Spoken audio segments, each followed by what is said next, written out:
Demarre is one of a kind, just, I've always worked hard, but the schedule that you're keeping these days is pretty impressive, I have to say.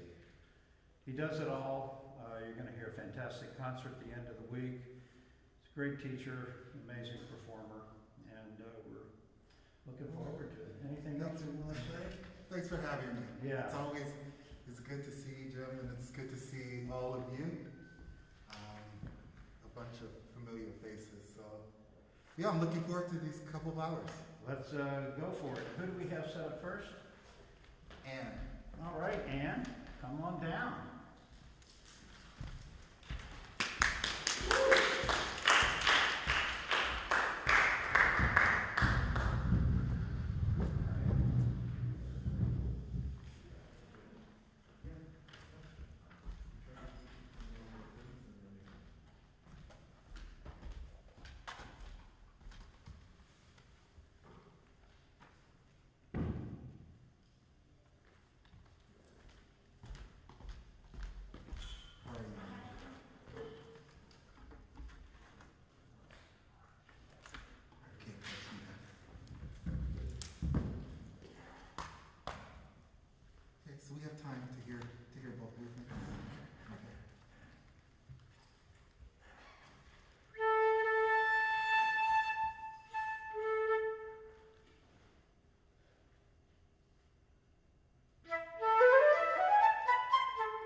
beautiful. Really, really gorgeous. Let's start with let's work backwards. Let's start with this area, and then yeah, work backwards. So what I love was that I could clearly hear the things that you were, really attempting to do, the things that you were doing. In fact, just emotionally speaking, it's very, very clear, and that's something that I find is unnecessarily lacking in a lot of performances of Bach. That the music sometimes tends to be performed in a very, button-up kind of, almost what I would call it an Baroque way. And I know I'm sure you've heard it, but about Baroque architecture and seeing these buildings and these structures and the details, and I mean it's out there. It's like there's no question about intent. There's nothing minimalistic about it at all. It's ornate and it's bold, and I find it extremely beautiful because of that. And I was getting those things in your presentation. The one thing that I think will make it even more effective, and in this regard, effective to me, would be that instead of just having my experience be an observation of, I appreciate everything that you were trying to do, is that actually I'm not thinking anything except feeling based on this sort of this sonic world that you're creating. Instead of an observation of, oh, I see that you're doing that, I'm actually feeling. You understand? And I think there's for me there would be a simple fix, that we need some sort of context for everything that you're beautifully putting into the music, and I believe that context is provided by the pulse. It's the thing that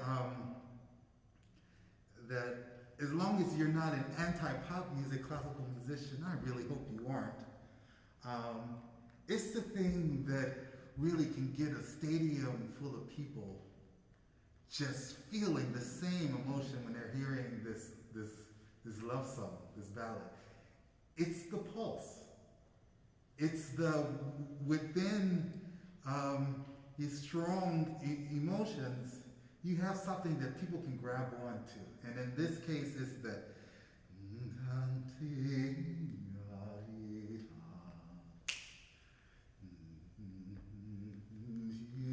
and if you put everything you're doing in that context, then I will react as opposed to just observing how amazing you are.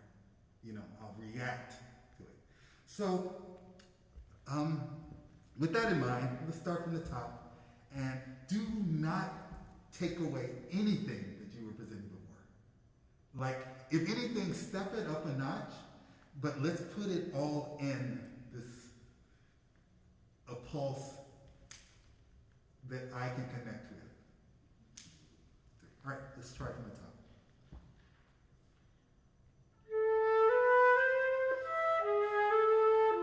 Okay, there are things that you can do with this in mind that you may not need to do when there's an absence of the steady pulse. There's things that will indicate that you are enjoying this 2, 3, 1, 2, 3, like the E.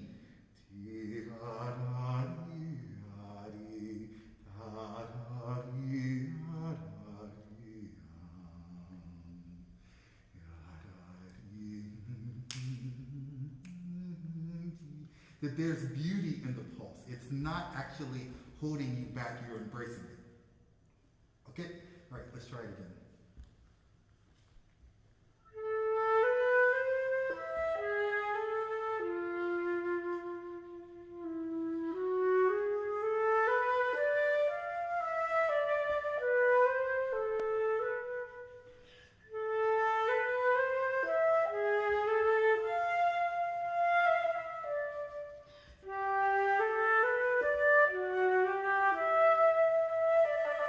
Okay.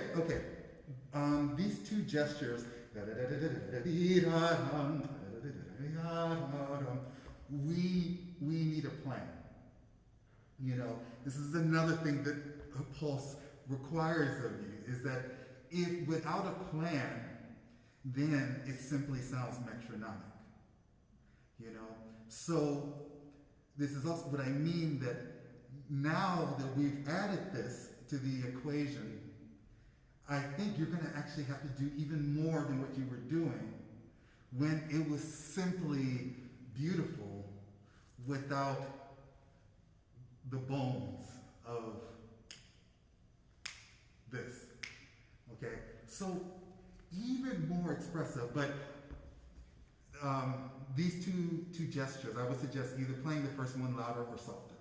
Let's try softer and expanding from that, from the beginning again.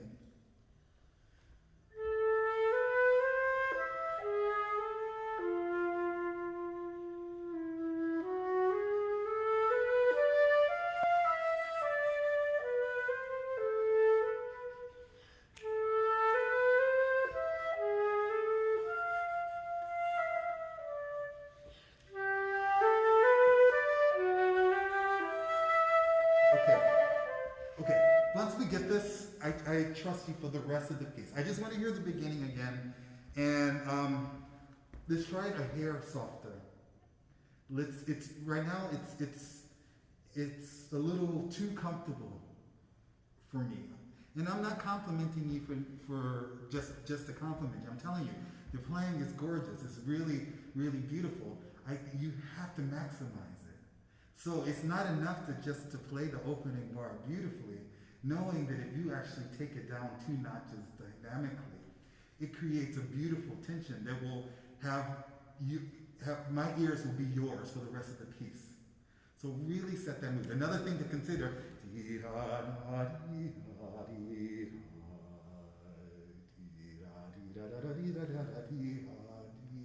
as one phrase, you know, with these sort of nuances that exist because of the pulse within that one phrase, but to understand that that's one statement. Okay, one more time.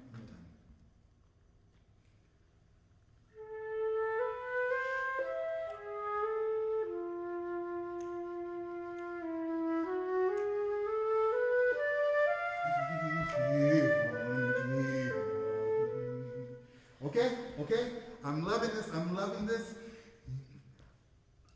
I never want to take away anyone's energy. That means the energy that comes from having your own ideas, okay?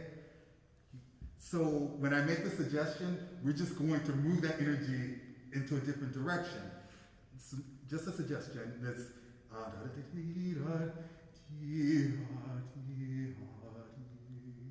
it's such a gorgeous end to this phrase. It's such a gorgeous moment. It's so gorgeous that I don't think you have to do that much.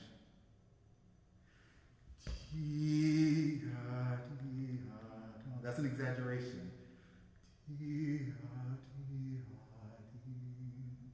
Something simpler will make me want more. You know?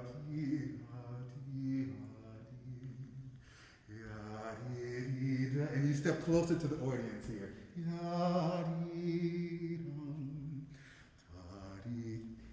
You understand? Okay, from the top.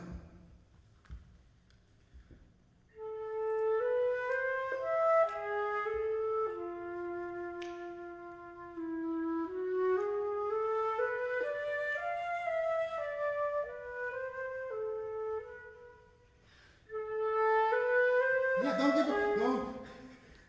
You know, we're not there yet. Yeah. Be patient.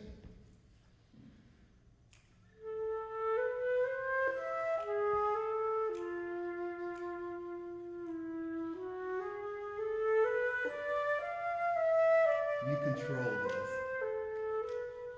I'll step forward a little bit.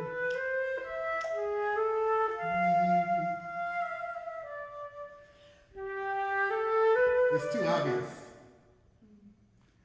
We're all yours. You know?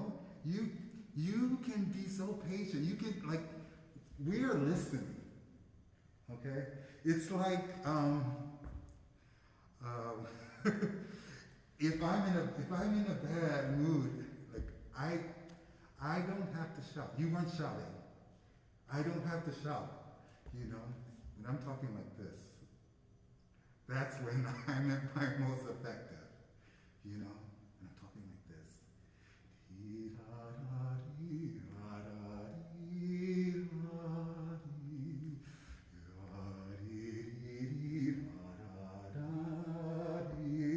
Because we still have ways to go. It's way more open.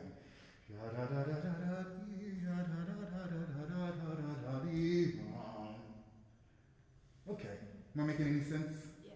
All right, I'm talking so much. Let's start from the beginning and let's play for a bit.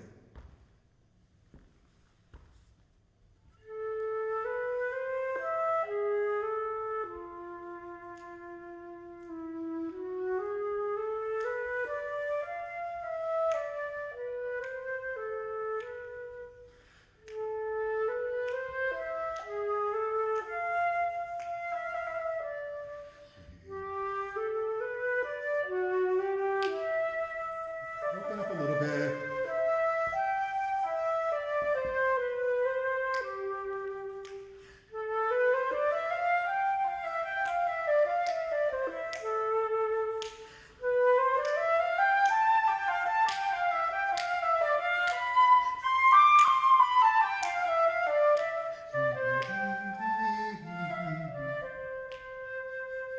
Ooh, yeah. I don't know. I like that, personally. It's, I can sing along to it.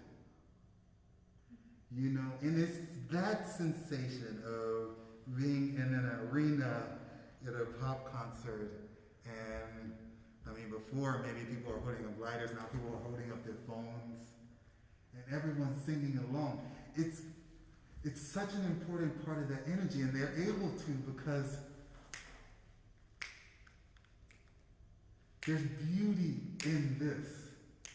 You know, it's something that it contributes to the shared experience. Pulse does. You understand? Okay. Let's just continue.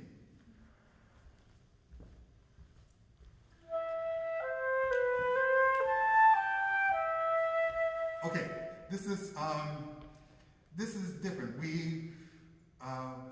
A lot has happened in the context of this movement. This feels the same. You understand? Let's think about it this way. You were inviting the sing-along before, but now I just want to hear you speak. Okay? So let's say more of the approach that you had prior. You know, so you understand? You step to the front of the stage, and everyone needs to listen to you now. It's not necessarily a volume thing, although that may be a result of this approach, but it has to do with just your sort of musical presence, the confidence that once again doesn't necessarily have to do with volume, but it's different than the first set.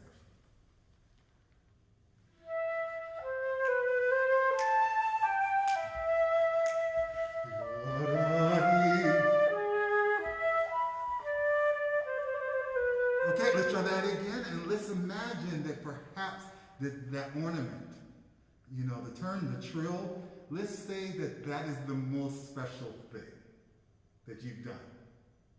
So allow that to inspire everything that happens before that. Just let that be the most special thing.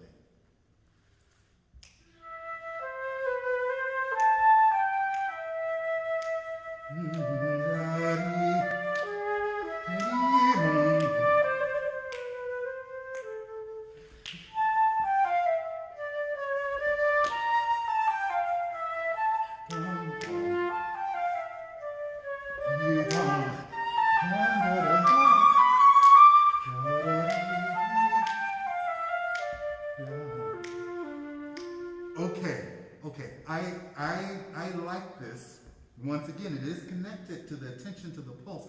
But what happens is that when we get to the cadences end up sounding in a way more, in my ears, more beautifully matter of fact.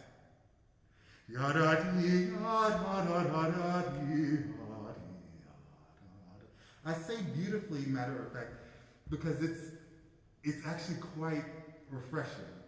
Right, this may be a stretch here, but it kind of, this is a stretch, but it kind of reminds me of a moment in the Daphnis solo. Okay, just hear me out. Okay, hear me out. A moment in the Daphnis solo where we have the repeated B's, you know,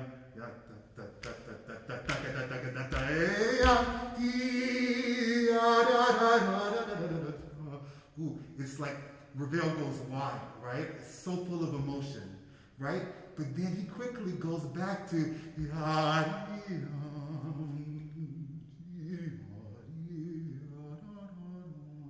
something beautifully buttoned up, you know?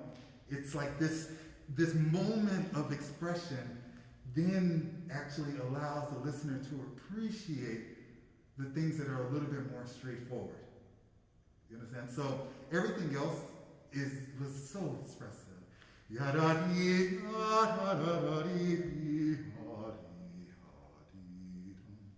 Is more buttoned up. Did you follow me there? Yes. Sort of? Okay. Yeah, good luck. All right, let's start again.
Two expressive gestures. And then back. You know, this idea also allows for contrast, which is easily lacking in this piece. It could be, you know, really. But it gives us these moments to emote and moments to bring it in the church, back to church. You understand? Okay, one more time and we'll go to the end.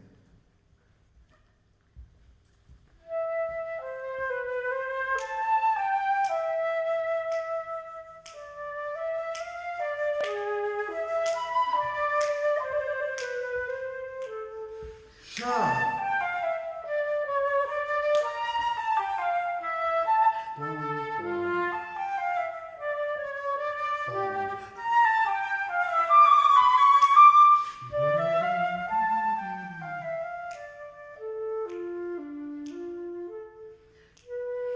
Be patient. Come on.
there's a million ways to play this. And this is like one out of a billion, you know, really. But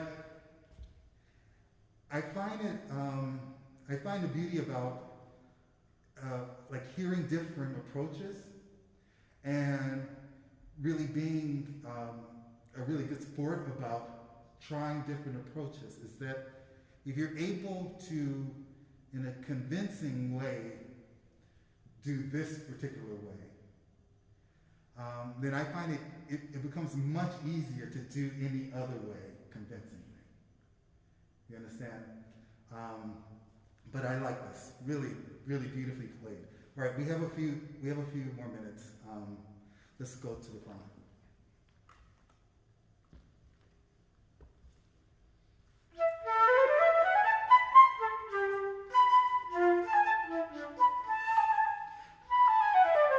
Great, great, great. Let's imagine that the trill is the most special moment, you know, of the piece so far. You know, this word, you know, ornament. We know the images that are conjured up when we hear it outside of music. Ornament, you know. We think holidays, sort of things, shiny things, you know. And so, it's not always the case, but often I find that we sort of emotionally, and actually even sometimes technically, meaning that people don't practice trills, and people should practice trills, you know, because they think there's more important things to practice, but control over trills are really enhance a piece of music. That said, oftentimes they are really supposed to be special. For special occasions. You understand? So, all right, from the beginning, thinking that the trill is the most special moment.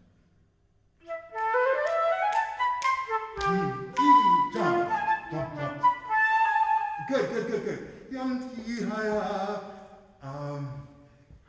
Special meaning expressive. The tongue wasn't too harsh, but it was a little bit more shocking than beautiful.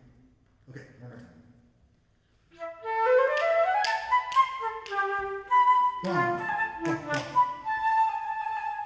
Ooh, okay, all right.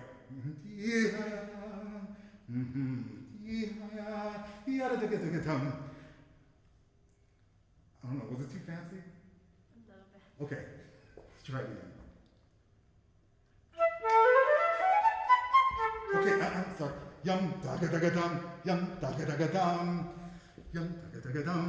I would prefer less emphasis on the A, because then there is nothing running about this yum bum, yum daga daga dum daga dum bum bum bum bum bum yum dum dum dum da da da bum bum bum. It reminds me too much of the first movement. The first movement is so done. We're in a completely different universe now. Yum daga daga dum bum bum bum bum bum bum daga dum bum bum. Okay?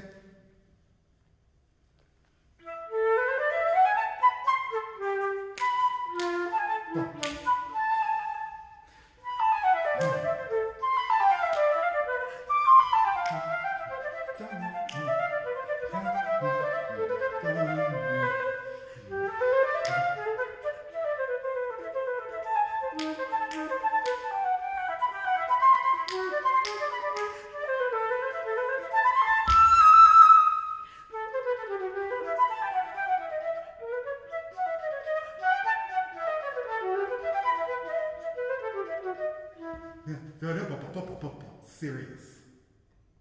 Okay, like in a ceremony. Okay, let's repeat it one more time.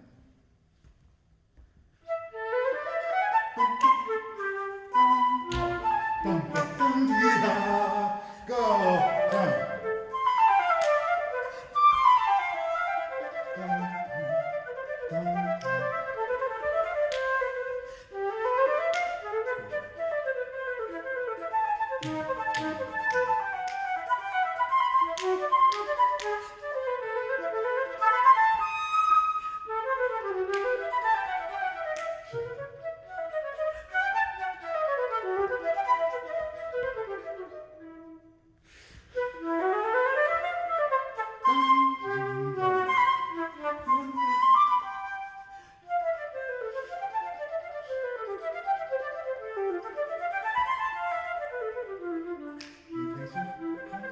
Come on.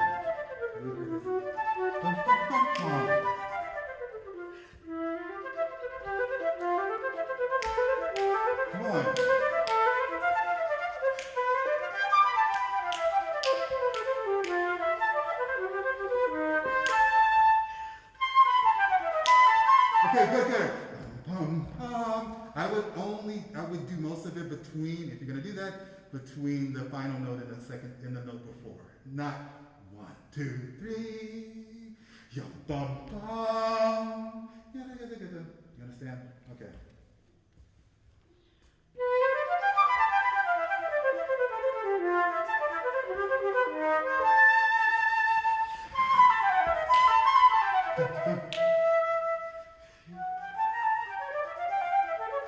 Okay, I would remove yourself emotionally. That's been the whole piece so far. This is a time for a little distance. Can you try that?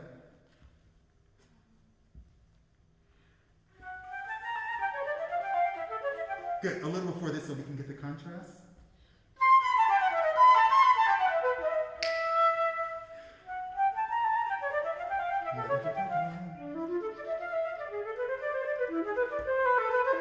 Come on.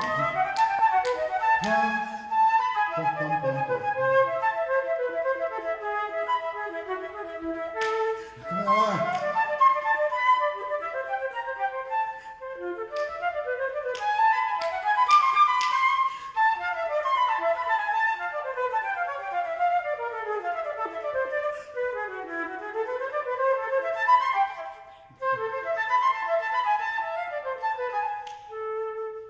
Okay, it's really, really excellent playing.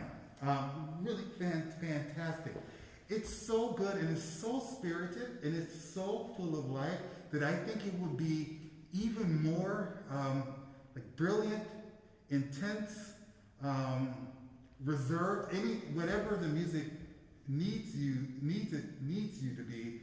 It will be more that if you really look for more moments to not be in it. Remove yourself.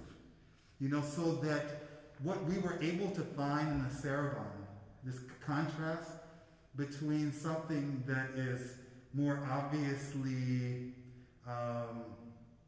full of emotion, to find in the saraband, it was contrasting that with something that was like in the cadences more reserved, more serious. I believe that in a different way, there's room for a lot more contrast in this, so that it's not all There's something that's a little bit more distant or distance as well in this, and so that these movements really become entire universes on their own, even though they're part of a larger work. Yeah. What year are you? I'm a junior. Yeah. You sound great. Thank you very Yeah, much. man. Yeah.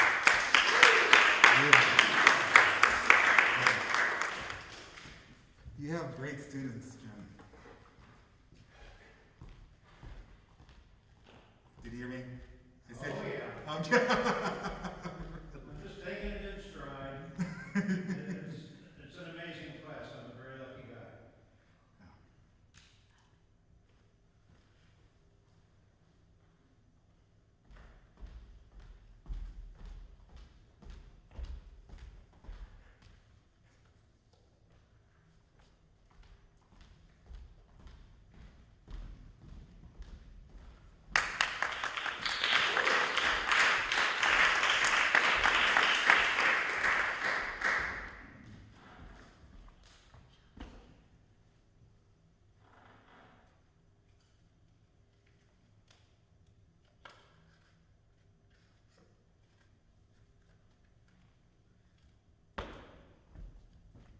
Okay.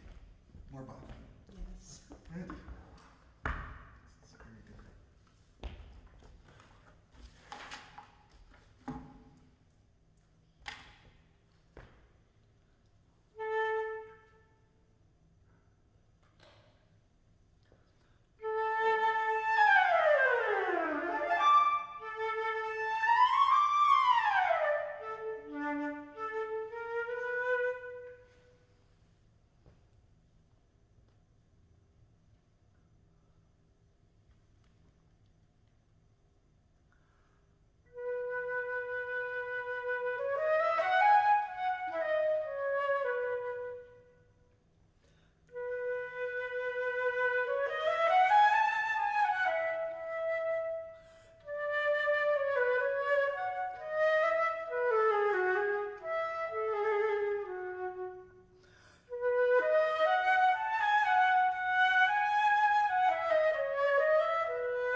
Okay, that's good. That's good.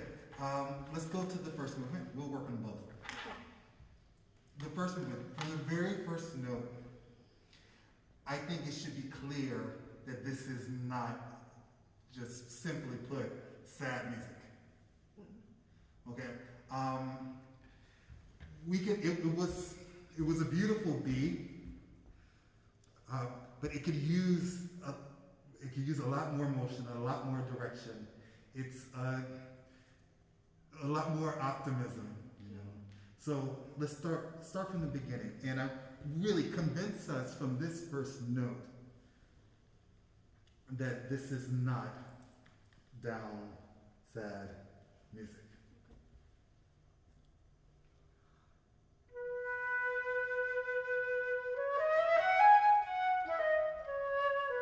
Okay, good. Without exaggerating this idea too much, I believe that the melody begins on the beat, perhaps obviously. But there's a tendency to just wait for the good stuff to happen when we have the moving notes. I don't need an enormous swell at all, but I need to get the sense that the music has started. We're not waiting for, we don't need the moving notes to create beauty and spin in the sound. And I don't necessarily mean vibrato, you know? But like this B wants to go to the next note. It wants to. Right now, it's its own thing. And then the moving notes, it's easy, of course, to open up and to perhaps phrase. But I believe it begins from the very, very beginning.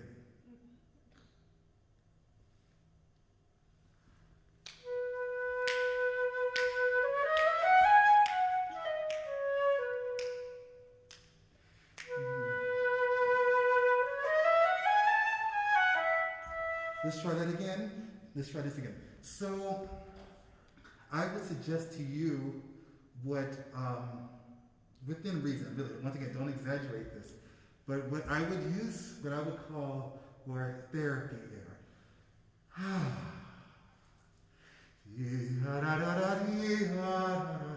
So that the pencil indication of this hairpin that you have there, which makes total sense to me, doesn't sound like it's somebody else's idea. You know, even if it's yours. It needs to sound organic. It needs to sound natural.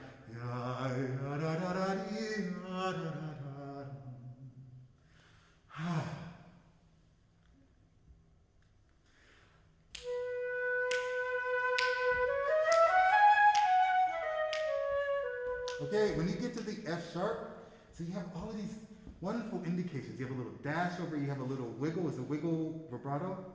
Yeah, you have all of these things. But like, if you're not feeling it right, then these things, even if you do it, they won't be that effective. You know, you have to understand, you have to give every little technique, every little recommendation or comment. I think you should try to find a way to put it into some emotional context. You know, really, what are we going for here? We're not going for a dash and vibrato, although those things may help. You know? Whatever this person is singing about, that's what we're going for. Unfortunately, the words to this particular movement have been lost for many years. I'm joking. Okay, there's no words. But you have to imagine or think vocally.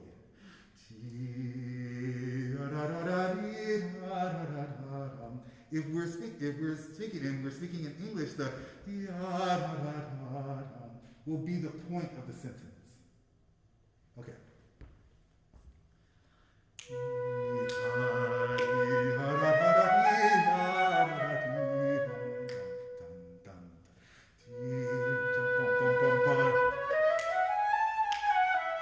Can you try that again?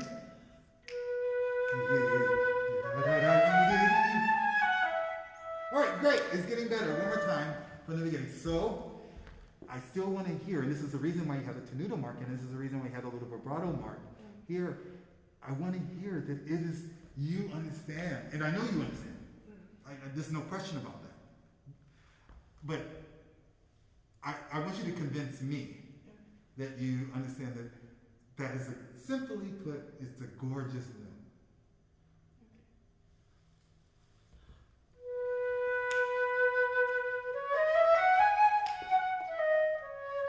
Great, great, great. So now, just do the same thing, and it's not reaching past the music stand.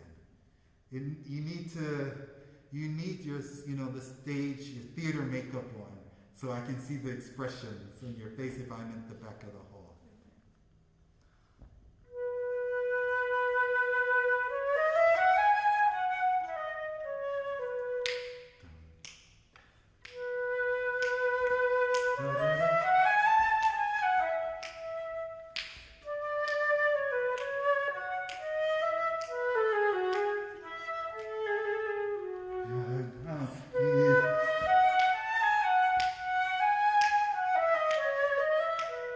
Convince me, come on.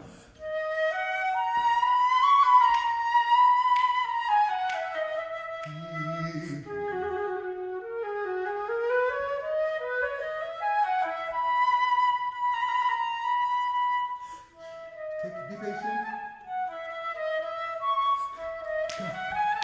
Okay, I said be patient there to give yourself some more room to open up, the next gesture. So, let's see. Let's do the beginning again.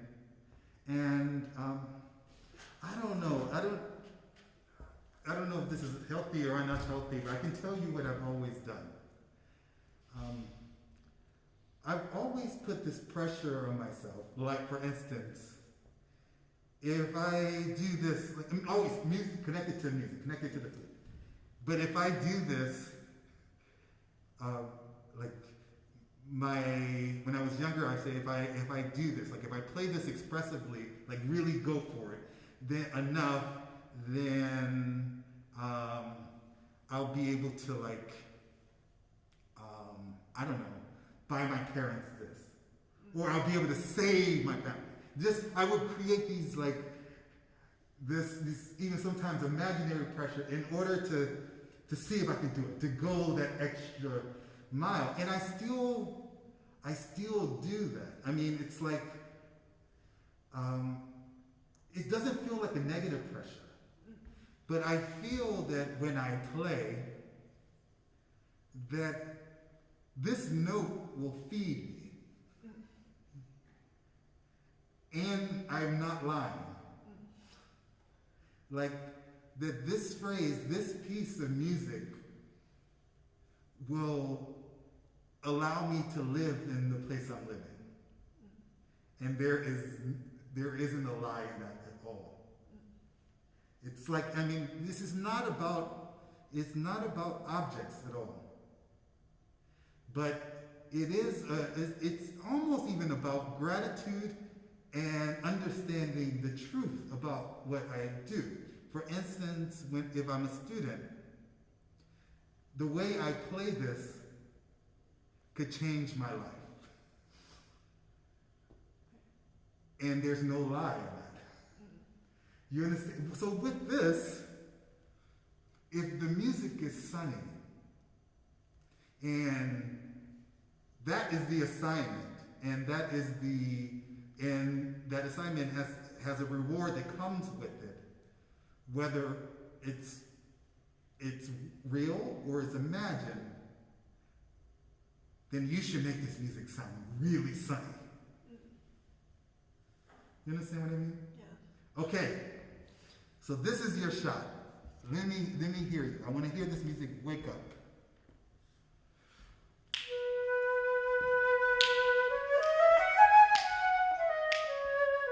For us, come on, share it.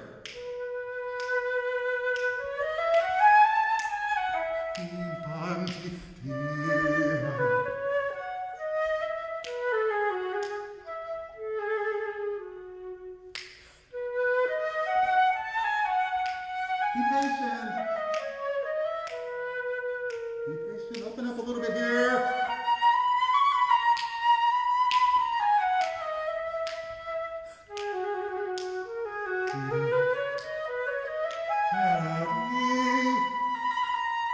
Be patient. Come on. Is this note here? That note there? There's certain little things that are triggers for most people who are listening. It's very important to recognize them.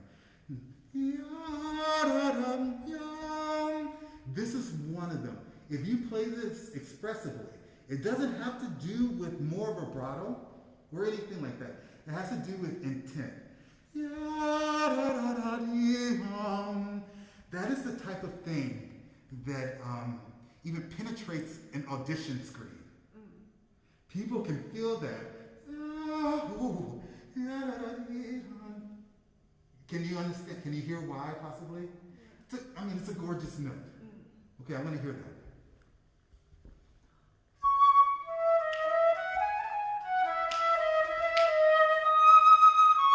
Yeah, good.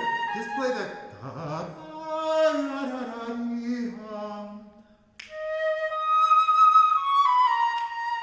Good.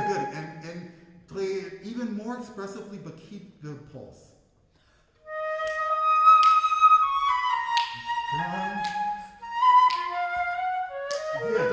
I wouldn't do anything with the pulse.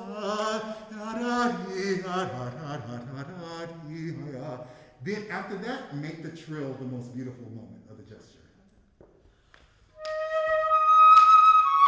Yeah, wait.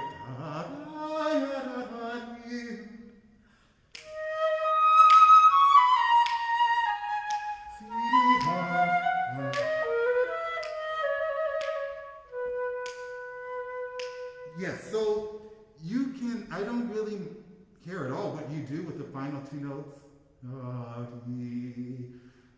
No matter what you do, I would recommend keeping it moving before then, Okay, but even more expressively played with that tempo in mind.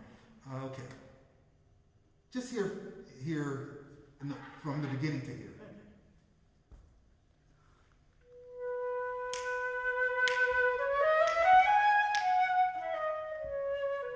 Okay, good. Do exactly what you did, but keep the pulse.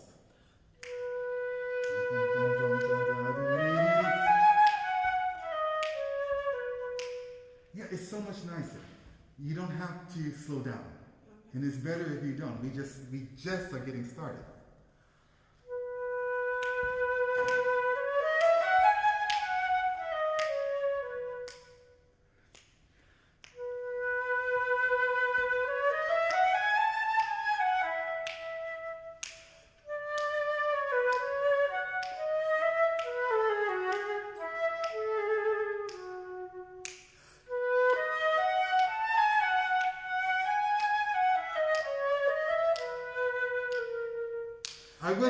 I would be patient here.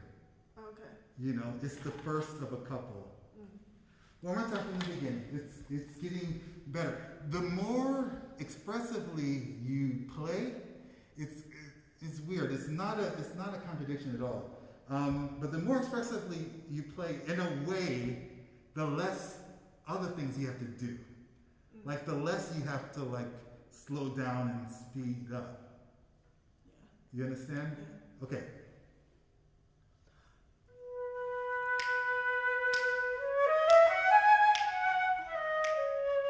Communicate to them. Yeah, it's too shocking for me. Be no more than 2 steps. If you're going to go that direction, 2 steps above. No more than 1 step above where you left off. One more time.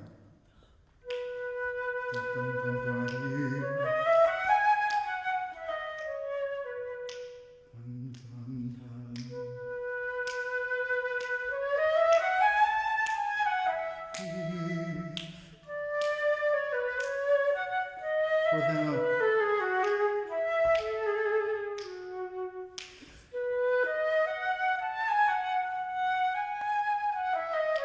You have our attention. Be patient.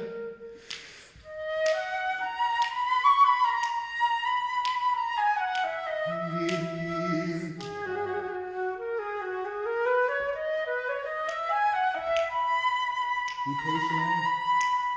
Be patient. Come on.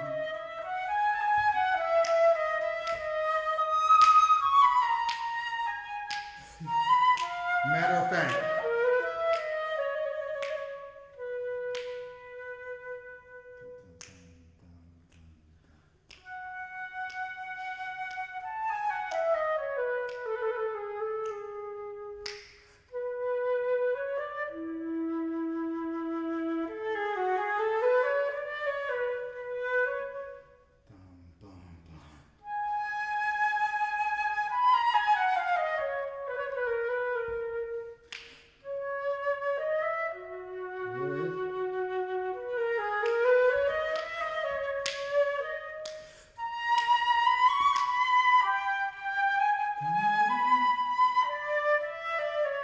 Long phrase.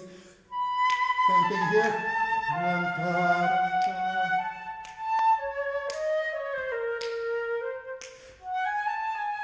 Be patient. Dum bum. Dum bum.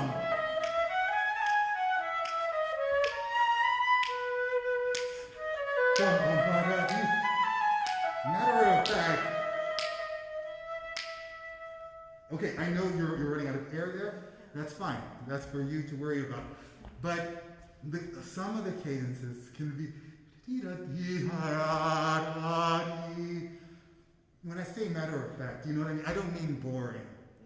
But after all this, just beautifully proud. Okay, let's go to the second one.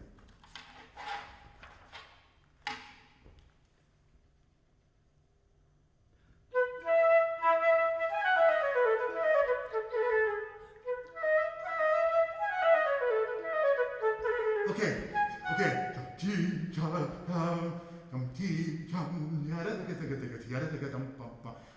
Somehow, musically, we're not filling up the music. We're not like living up to this potential. The sensation that this reminds me of is like it doesn't take a lot of caffeine to get me feeling like, I don't know, extraordinarily weird. You know, it doesn't take a lot. But if I have it, but then I'm trying to actually, it's like if I have caffeine and I'm a little tired, but I have it, and I'm teaching or I have to do something, like in public, in front of people, like I'm trying to, you know, be a respectable human being, you know, control it. But inside, it's just, it really affects me, caffeine.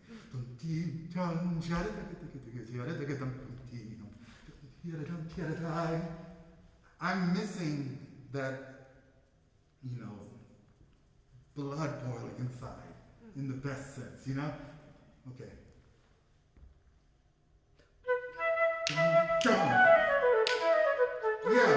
Yeah, and in 16 notes, I'm sorry. Especially if you're descending, or especially if you're tapering and you're coming away dynamically, I would encourage you to have even more energy. Okay. Like, this is another thing that it would be a trigger for the listener. That would inspire, oh, wow.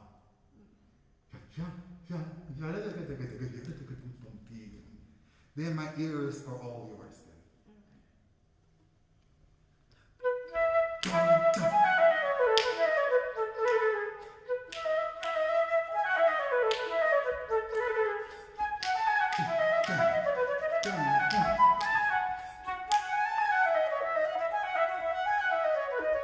Okay, good.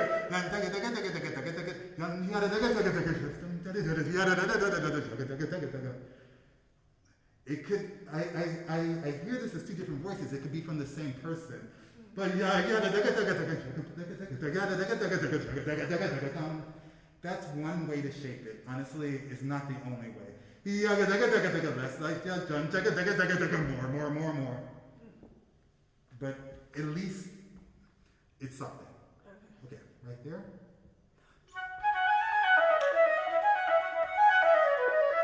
Good. Where is this? Yeah.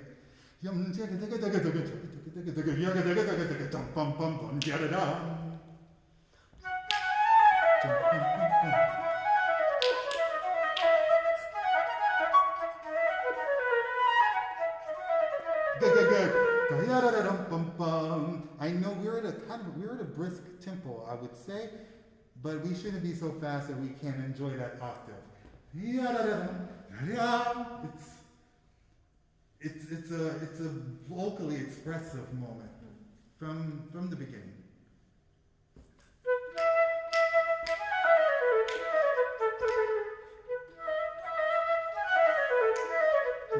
Oh, I just got a wonderful idea. This music is coming to life. I really, really appreciate what you're doing. Now that the beginning is, to my ears, a little bit more alive, now let's play the cadences more, matter of fact. More, like I was talking about with the saraband. Just, it's serious for like a half a second, which is actually ends up being kind of funny or cute. Okay, one more time.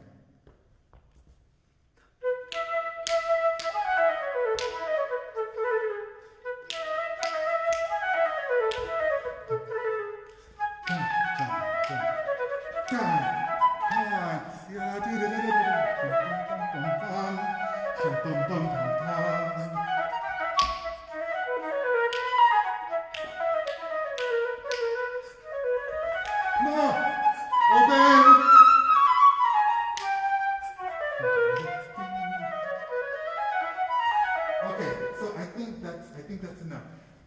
I would encourage you to look for the moments once again of contrast. There's really there's intense joy, and there's moments to retreat, and the piece really opens up. Another thing that I would suggest is that in order for this movement to be particularly effective, or actually to tell you the truth, anything that is brisk and lively, it can't feel fast to you. It needs to, no matter what tempo, no matter how quickly you're playing, it needs to actually feel very manageable so you can do every idea. Right now, I think it's really brilliant, but it seems like it's fast for you. So think about it. Learn it slowly, really detailed and well, and then play it exactly like that quickly, so that the brilliance doesn't come from the speed. Excellent. Yeah. Really excellent.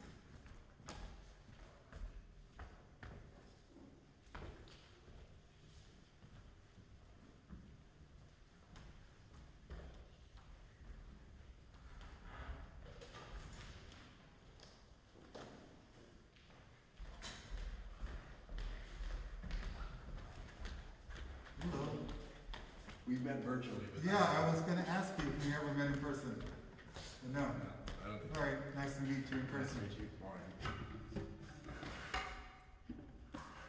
Okay.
Great to hear you.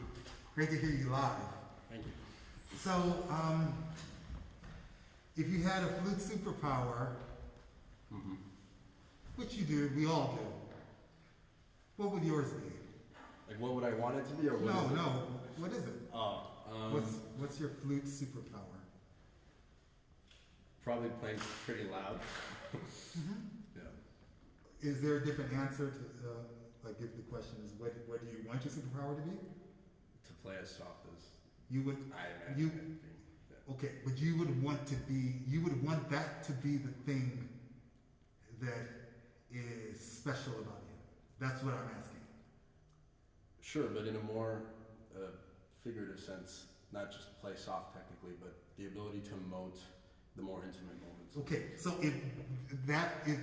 if people listen to you and that is the one thing that they came away with, you would be proud of that. Just to be clear, because words matter. Yeah. Okay. So, all right.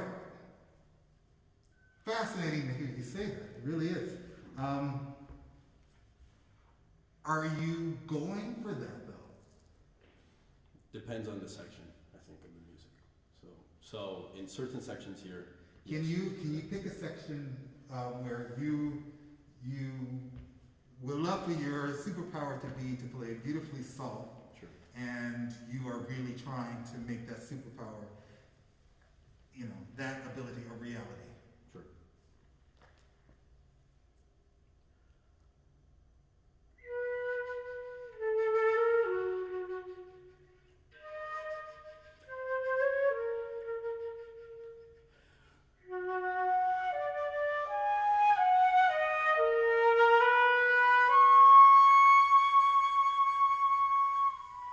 Okay, good. A practical thing. It's a C sharp, right?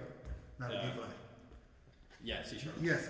All right. Very practical thing. We're going to keep that a little brighter. Sure. Okay.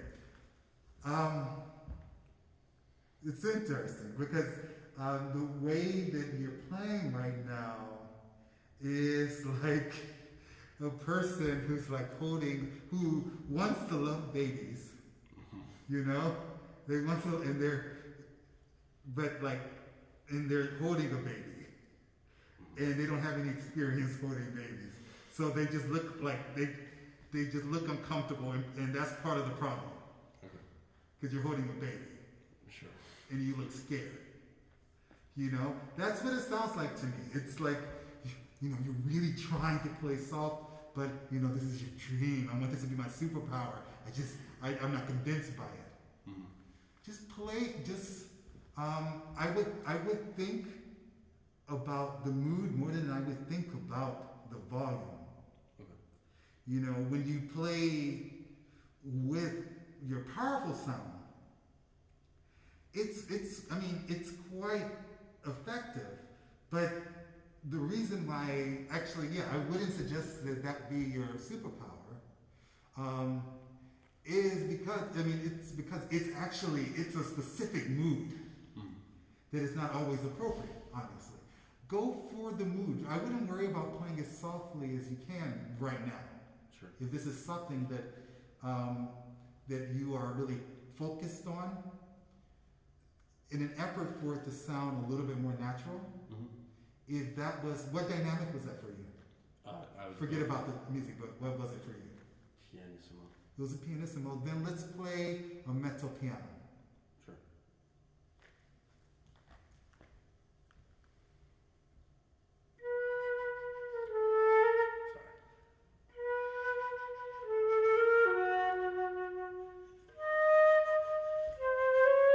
Okay, and just as a study right now, just as a study, because this is not so important to me at all.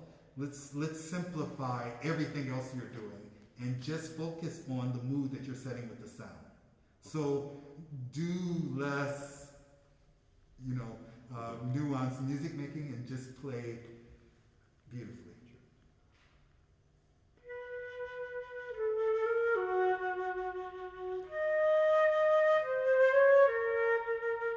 Okay, that where you are for that first note, I would stay there for the other notes. There's the effect and the intonation was extremely slight, but you don't have to make any adjustments to the armature for these notes. Sure. Simple. More. Okay, so I think that's a really beautiful sound. I think that is a soft sound.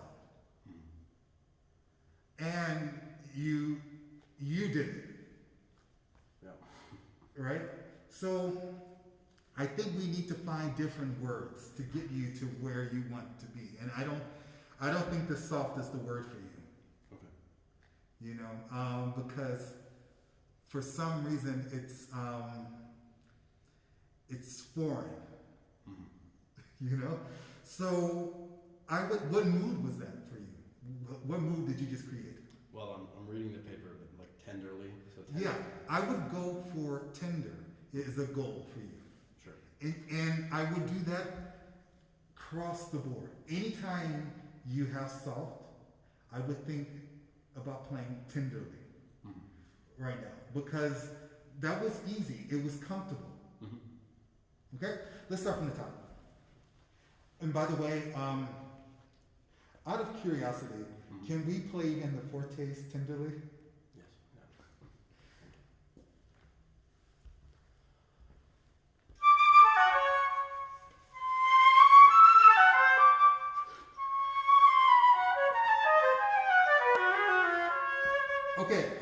Okay.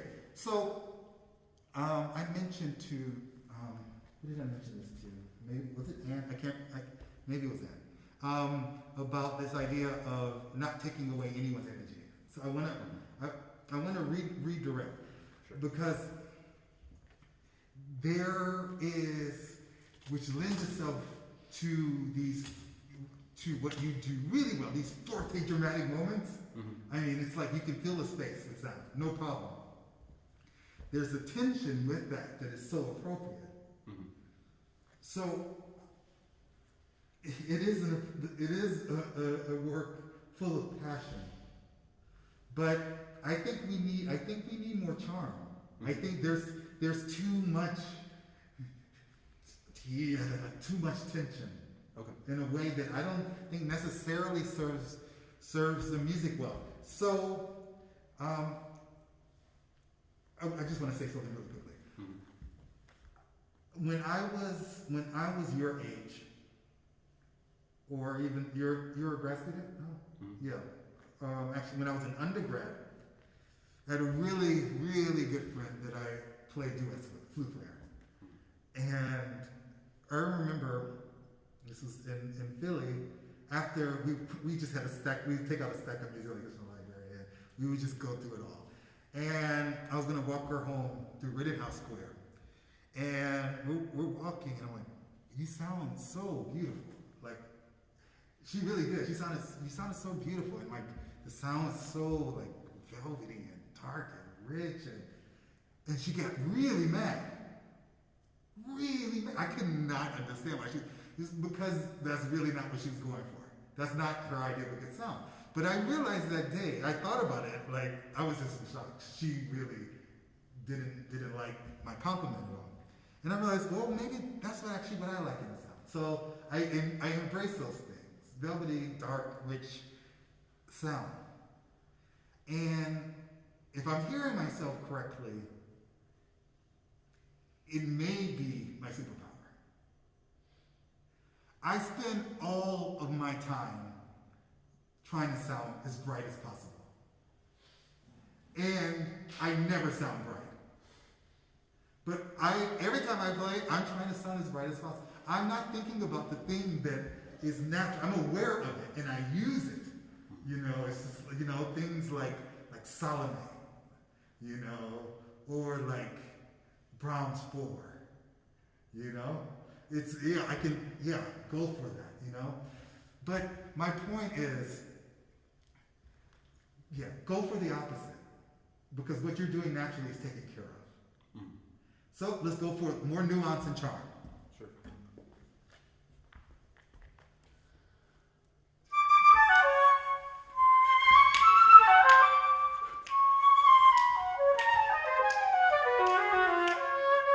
Good. This D, let's keep it a little brighter. Sure.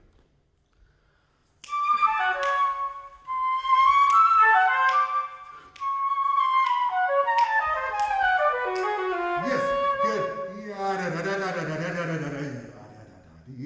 Leaf, it's still, I still get the sense that you're like trying to pull the kite out of the sky when the kite just wants to be a kite. You know, let it go. Okay, sure. Okay, from the top.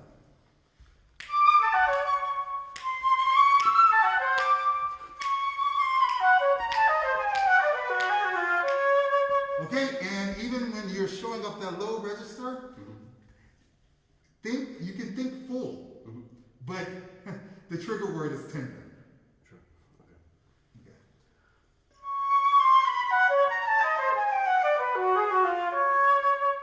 Okay. Okay, you see, it's like, I can hear it. It's like, your sound was great, is great, okay? There is a layer. We just remove, we can just say, accept that it is great. But in your case, there's like this layer, this veil, that if we just remove that veil, it's like, oh, this is not just beautiful, it's actually priceless. You know? And I would say that it's sort of, I'm treating this like, when I use the word tender, it doesn't mean that every piece of music, every forte is going to be tender. I think that trigger word could be quite useful to you, though, even when the music is not obviously tender. Because it seems to remove this veil of what can come across as like tension, and there's this golden sound there without that edge that is necessary sometimes, but not most of the time. Okay, let's start from the beginning and let's just play for a while thinking about that.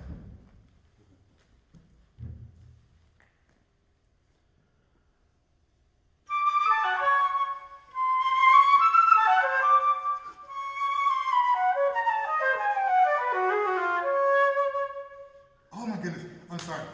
The sound is really, it's so good. Did I say I wasn't gonna, I didn't promise you. It's just, it's so good. Like that, at that moment, at the tail end of that note, if I were you, I would show off. And how would I do? Like, like you played in a way that you know that the tiniest bit of taper at the end of that is what you're known for. Okay. By the way, this is a very cosmetic thing, but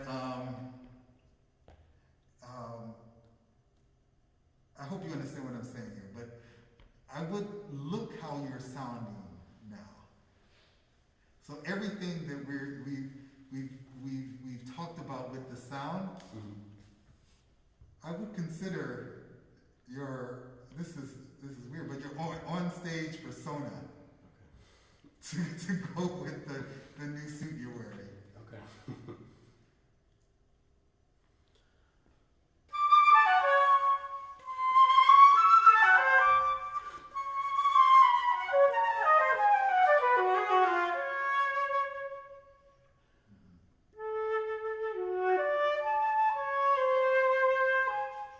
Simple.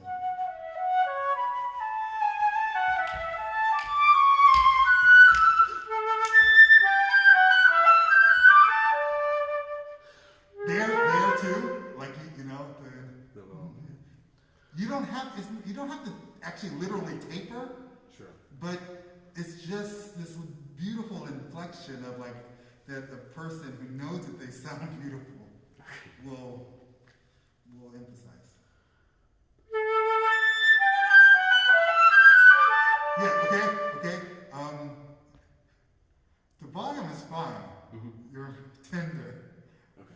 It's not, the music is not tender, right? It's just to get rid of this layer. Sure.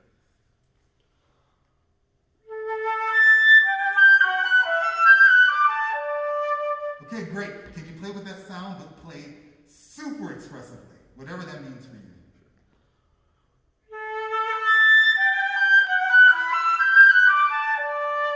Okay, what does charm mean to you? You don't have to use your words. Please play.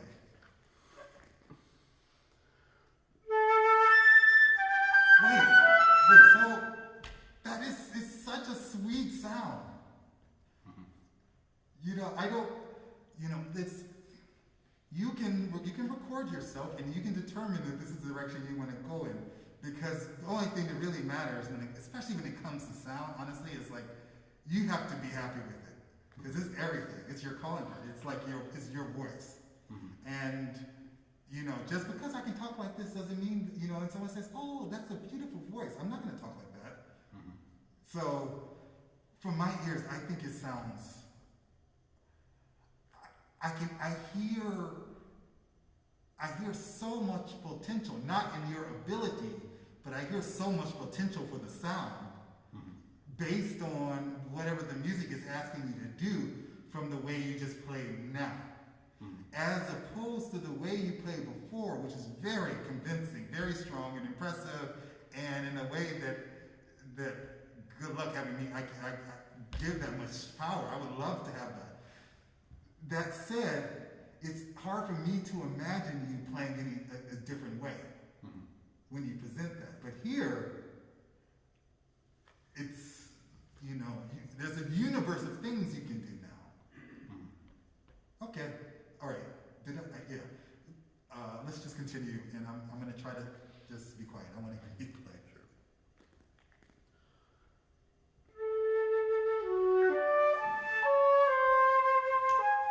Tender.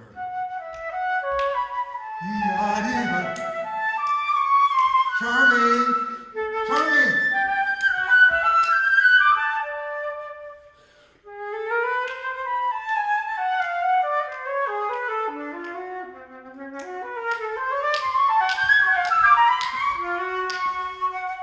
Okay. Okay, I was encouraging you, but it's,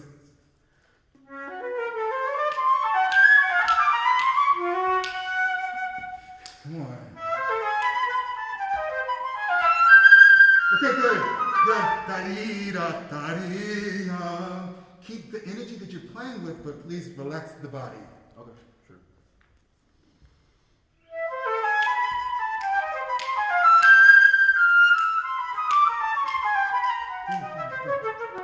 Okay, I want to hear your version of Charm. Yeah, good. And take care of that final note so that we can still hear it.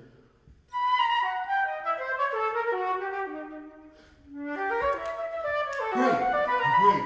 That is the type of thing that somebody who knows that they have a beautiful sound would do. Okay. You understand? Sure. Okay. Again, continue.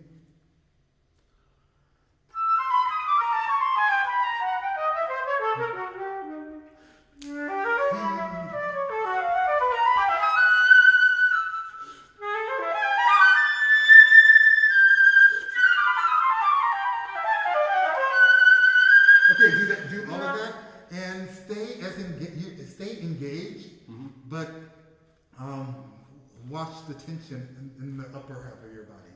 Sure. Like, oh, it's here. Okay.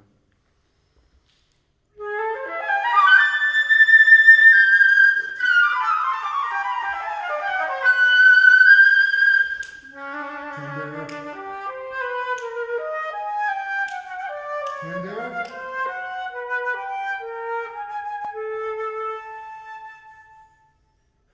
Stay here in this zone.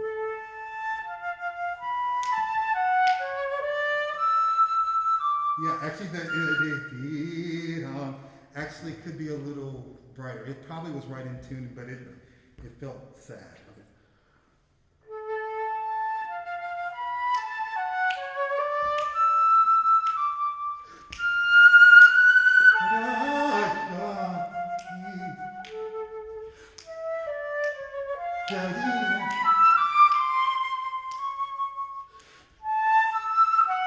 Charming.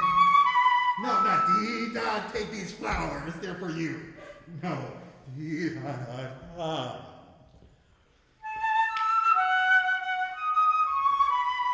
Oh yeah, does it feel weird to play like that? No, I think I'm just going for as much variety of the differences in articulation that are there. And sometimes maybe it doesn't come off as the most persuasive approach, but Okay. yeah. I just, from my personal taste, I really like what you're doing, and it can be more expansive. You should never feel like you're playing inside of a box at all, you know. But as a basic approach to you know what you're presenting, I think that personally, this sound is a really good starting place. And the thing is, it doesn't require any additional, technically speaking, any additional practice. It just has to do with intent, and you have the intent because you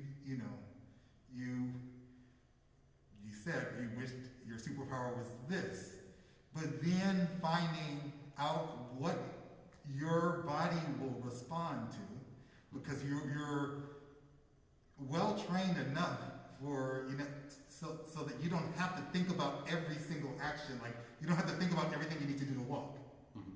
You just need to find the right trigger words, because you're skilled enough to actually get the sound, to get the approach that you are hoping to get without additional practice, So I think that's enough. I mean, hopefully it's useful. Sure. Excellent, really. Appreciate it. Yeah.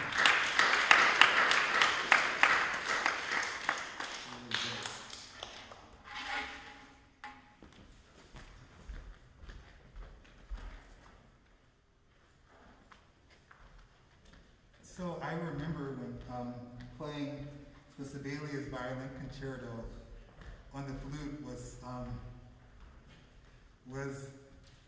a thing, but I think people did it like secret. Right? I remember when I was in college playing through the Sibelius Violin Concerto because I loved it, but I picked a room where nobody could hear me do it. But it's I mean. Well, I live with a cello player, and I'm pretty sure he is like hardcore judging me every time. It is officially a thing right now. This is fine. I mean, it's gorgeous. This is one of 2 or 3 pieces that really made me fall in love with the path that I would eventually be on. Just hearing this when I was younger, it's like, what is this? Like, there's so much in this music. This is amazing. Anyway.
really, really good presentation. And beautiful sound. Really, there's some moments. There's a couple of moments where I thought that you could have actually been a little less controlled, briefly even. And we'll find those moments. I think when we do, it will add another level, it will add the wow factor. The sound is gorgeous, like really beautiful. From the top. Okay.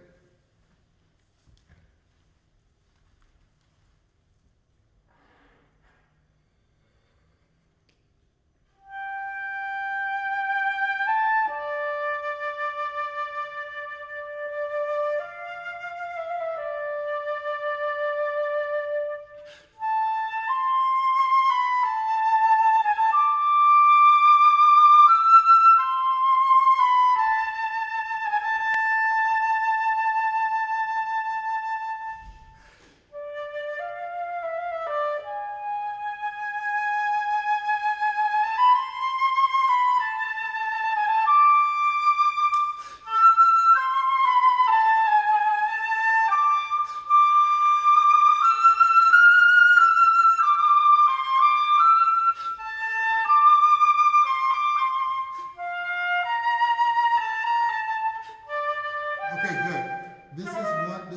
This is a moment actually that you don't have to actually let loose with the sound, but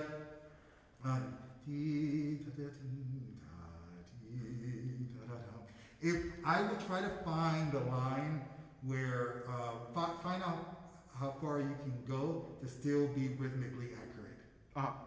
You know, to still be. Okay. Yeah. You understand what I mean? Mm-hmm. Right now, it's a little bit. A little too rigid. Yes. Okay. Just here. Let's start a little before this. And you mean these triplet things, right? Is that what you're talking about? Yes. Okay. Yes.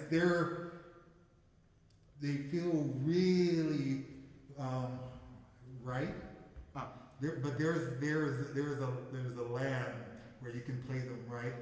And Gotcha. they sound less correct. Mm.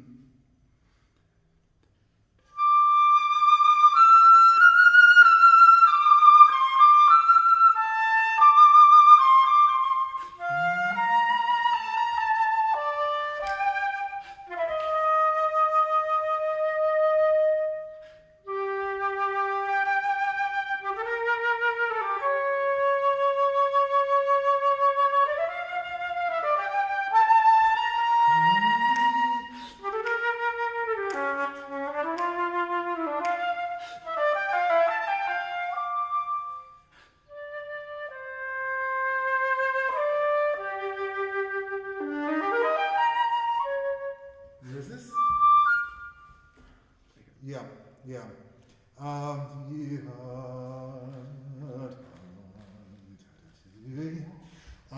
Once again, while still being legally correct, if this could have more of the feel of a flourish, Sure.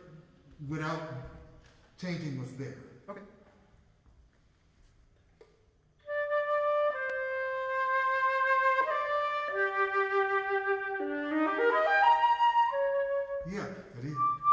Yeah. Also here, since we're here, boy, do you need that breath? Yeah. Okay. Well, it's not really so much the breath, but I need to reset my lips for that. You do. Yeah. And you can I hear what it's like when you don't breathe, but you still have the rest there? You still have the silence? Let's try it. I'm sorry. I'm dee da dee da da da. I need more expression on the D.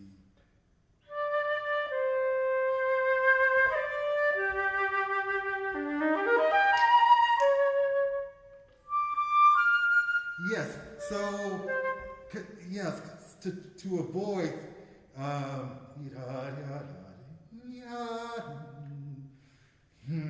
Like it's not, if you're going to take the breath, or even when you didn't take the breath, if you're going to play it that way, if it's going to be an isolated gesture, there needs to be more nuance. Okay.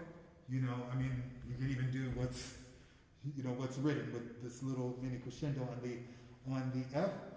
But I would love to hear once where it's actually still, it's just the coda of this phrase, of the previous phrase. Okay, sure.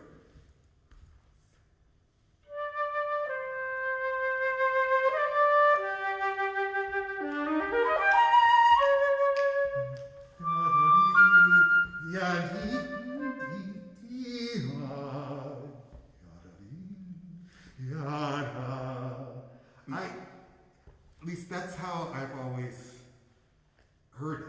Right. Okay. All right, one more time.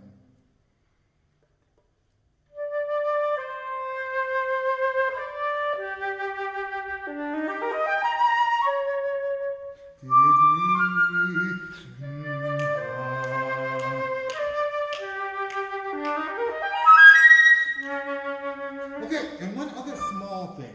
Going back to, I heard it less here. The second phrase. In the first phrase, though, going to the G, I was wondering why the G sounded suddenly loud. There was nothing wrong with the dynamic of the G, but I'm not getting any of the crescendo that got us to that dynamic. I see. Okay. One last time.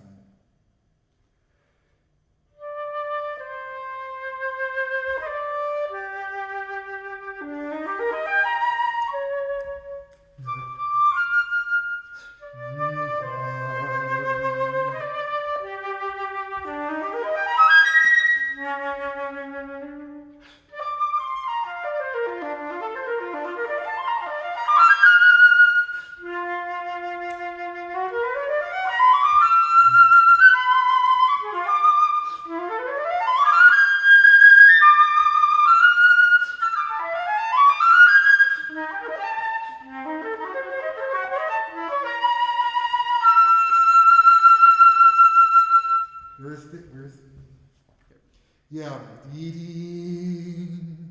Can you, as you do the decrescendo, still actually keep the intensity Sure. so that it doesn't like Yeah. just, Yeah, I'm just like dying. yeah, okay, yeah, that makes sense.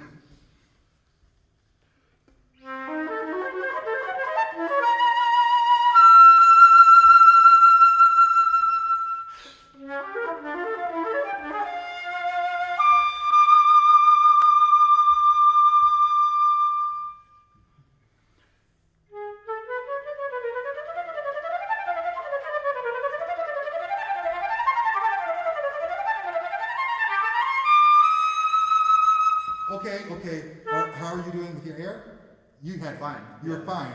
I need more drama going into E flat. I need more drama on the E flat. Also, Okay.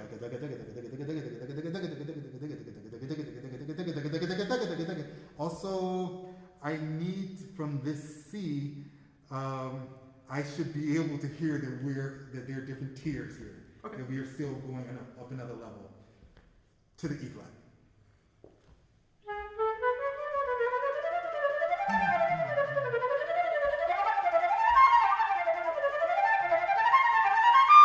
Yeah, that was a bit too much.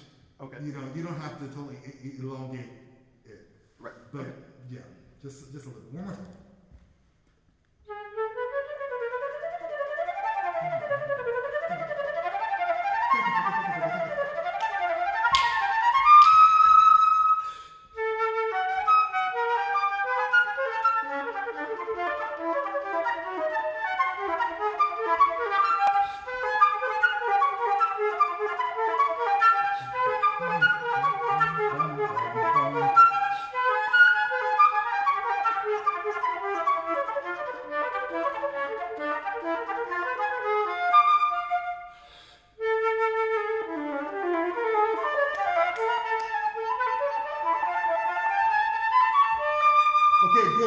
Good. You don't have, where is this? I don't think you have to be so graceful. I think if you have the air for it, just play as brilliantly as you can in a D. Okay. Everything has been gorgeously and appropriately controlled. It's the very beginning of Right. a concerto. You don't have, it's Yeah, there's a long way to go. there's a long way to go, So after that, if you give us one moment of just, taking it from here to just just that button. Okay. That would be a while. It will actually change whatever the listening version of hindsight is, Right. It will upgrade the brilliance that I just heard from the beginning.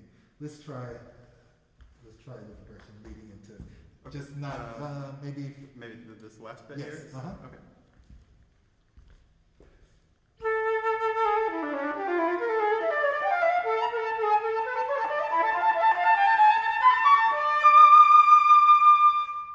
That's a Yeah, little- no, it's little much. really, no, it's really like that D it's a beautiful orchestra D.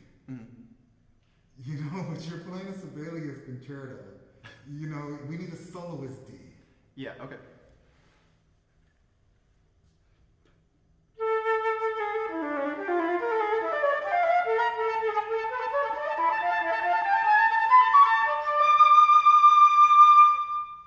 Okay, now it just sounded like you were going into foreign territory, unfamiliar A little territory. bit, Yeah. So what year are you? I Here? guess this is my last year. I don't. What does that mean? Undergrad or grad? I'm a post-grad. something, Post-grad. I guess. I see. Yeah. No, you have a really. I mean, your control is really, really spectacular. I mean,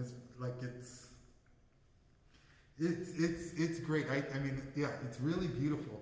I think that if you pair that with moments to be like super exuberant when it's appropriate, like this D, I am telling you. But the thing is, when things are like so well managed, we get used to everything, no matter how great it is.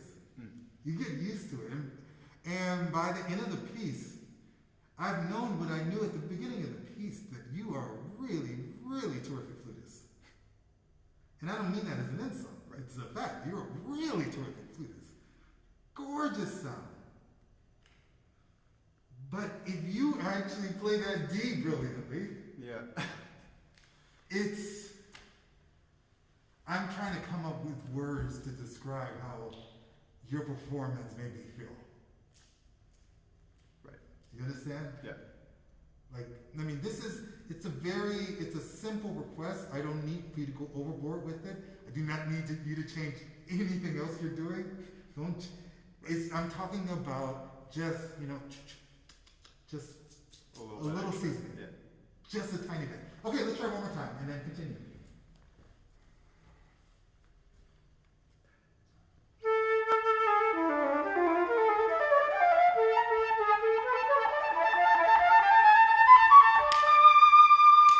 Yeah, that's great until you looked at me. Oh. Because as soon as you looked at me, there was a question mark in the sound. Was that right? Yeah. But you had it. Just know that's right. Also, the first note is a G. Whereas A. it's an A. It's an A. Yes, that A. That A should let me know to expect that D. Okay. Is that enough information? Yes. Okay.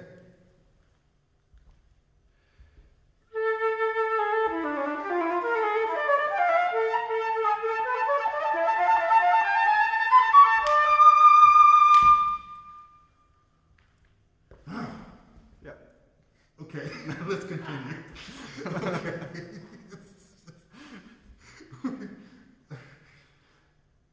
What are you thinking? Are you thinking that you're like wondering who I am? Like, no, really. I'm telling you, you should.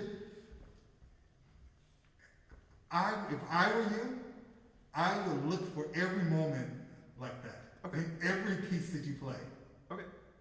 You know, I mean, a piece may require a different type of brilliance, a different type of intensity, but look for those moments to just take it from this to that. Okay. I'm telling you, then, yeah, it's the excellent playing. Let's just go. We're almost done. I want to hear just a little bit more. Okay.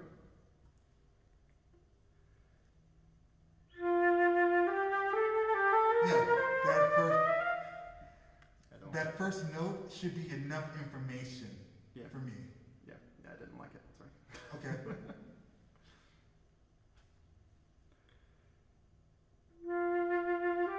Just play this whole. It was actually it's gorgeous. Just hold the first note. Okay, and let's just open up slightly. Not enough. Not this. Just on a help note.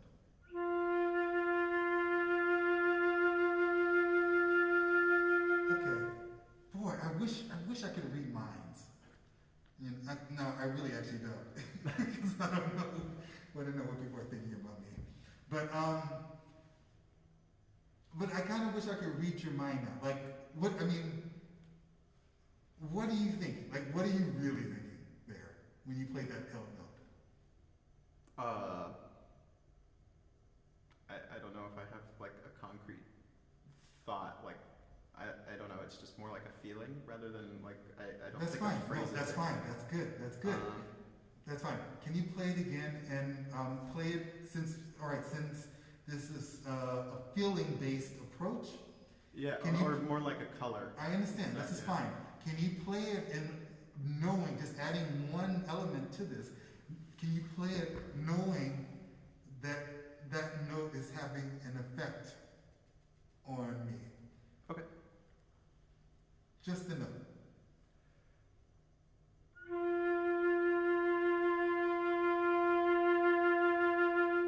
Should I keep going or just the one note? Just the one note. Okay.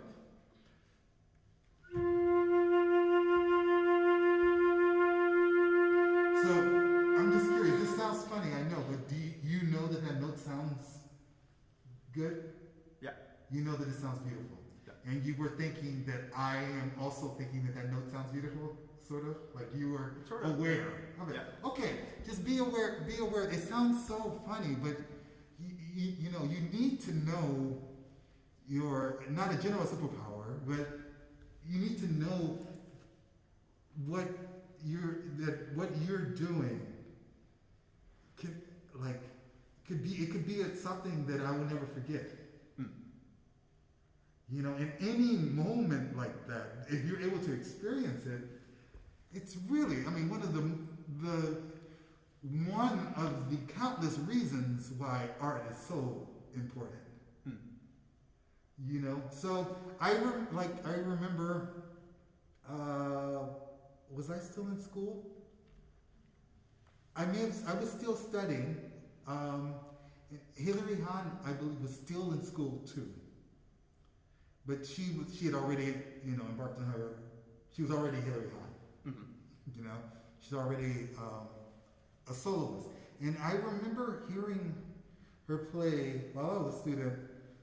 She played Mendelssohn Concerto with the Philadelphia Orchestra. And there was something about how she played. I'm guessing they were triplets.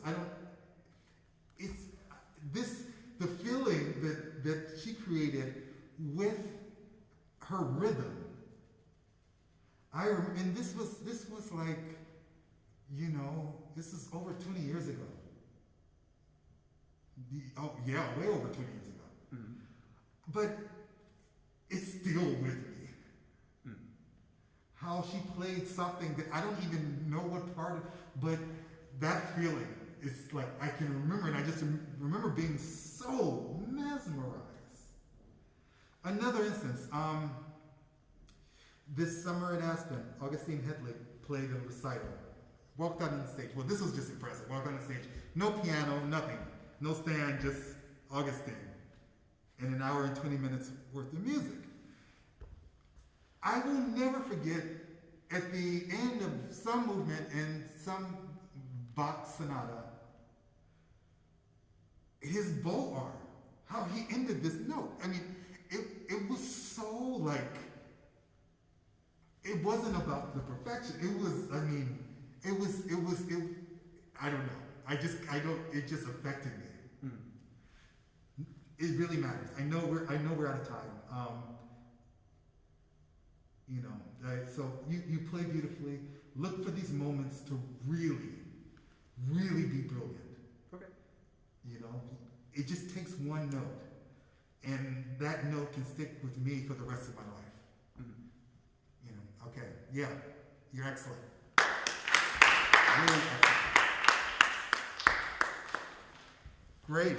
Thanks for having me. On for tomorrow. You got a couple more hours in you? Huh? I'm ready. Let's really give it up for the guy Thank you. Thank you. give us all a little serious dose of artistry, which who cannot use in this room, myself included. No, I was really sorry. Thank you. so amazing working with your students. They're Boy, you know, never-ending inspiration. no, it's so true. Yeah, pretty great. Well, why don't you tell them what you're playing this Sunday? Tell them a little bit about the concert. Well, this is, I'm, really excited about this program. It's changed a little bit recently, you know, thanks to COVID. Thanks to LA. Right. But, so that's why there's some things I just got. I want to make sure I'm not telling you the whole program. But I wanted to find a program that was fresh, that was exciting, and that in a way that wasn't academic, but that was like that showcased like the brilliant music that is being written today by composers of color, like female composers, and I put together this program that is really, I think is unbelievable. I mean, these are pieces that I'm glad to know about. It's challenging. It's easy to put together a program, you know, a year in advance when you're so fun. It comes the time to actually play it. But we have a piece, amazing piece by Miguel Aguila called Submerged for flute, viola, harp, which it's really spectacular. It's such a dramatic work that's inspired by a poem, and this woman wrote this poem about the ocean, and then you find out that she committed suicide by drowning. And it brings a whole nother level because it's all right there in the music, you know. There's a work by Allison Loggins Hall, flutist, half of the group Flutronics. He wrote a piece called Hammers, Flute and String Trio, which is, it's fun. I believe that opens the program. I have a piece, a work that was a replacement work of Gabriella Elena Frank, who we just got this music, but we start rehearsing it tomorrow. It's new to all of us. That was one of the replacements. Let's see. What am I missing? I'm missing a bunch. Oh, that's right. We had a Valerie Colburn work that we were going to do, but that involved clarinet, so we replaced it with this work, Mandi Asante, that is joyous, like a divertissement, which is amazing. I'm missing something. Well, we'll just come here. Yeah, it's quite a program. It's good. I mean, Well, we're I'm really excited. looking forward to it. Yeah. I know you're busy, but we haven't discussed this, but would you be open if any of the students wanted to see you for a private lesson over the week. Yeah, I'm here. Okay, so I'll get his contact information. No pressure, but an obvious, incredible resource who's in LA. I'm here. I would love to.